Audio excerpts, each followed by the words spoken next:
ನಮ್ಮ ಸ್ವಾಮಿ ಶರಣಮಯ್ಯಪ್ಪ. ನಮ್ಮ ಯಾತ್ರೆ ಶಬರಿಮಲೆ ಯಾತ್ರೆ. ಈಗ ನಾವು ಉಡುಪಿ ಹತ್ತಿರ ಪಟ್ಟಣಗುಟ್ಟು ಹತ್ತಿರ ಇದ್ದೇವೆ. ಸ್ವಾಮಿ ಶರಣಮಯ್ಯಪ್ಪ.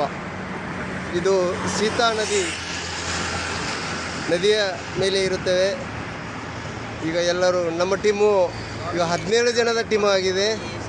ಎಲ್ಲರೂ ಸೇರಿ ಪಾದಯಾತ್ರೆ ಮಾಡ್ತಾ ಇದ್ದೇವೆ. ಸ್ವಾಮಿ ಶರಣಮಯ್ಯಪ್ಪ. ಈಗ ಸೀತಾ ನದಿಯ ಮೇಲೆ ಹೊರಟಿರುತ್ತೇವೆ. ನೋಡಿ, ಇದು ಸೀತಾ ನದಿ.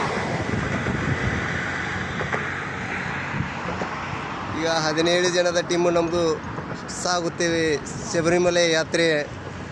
ಎಲ್ಲ ಊರಿನವರು ಈಗ 20ನೇ ದಿನದ ನಮ್ಮ ಪಾದಯಾತ್ರೆ.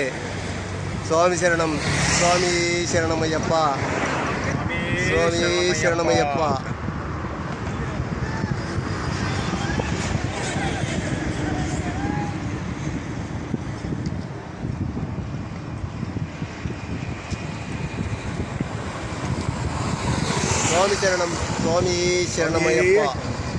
ಇವರು ನಮ್ಮ ಮುಧೋಳದ ಗುರುಗಳು.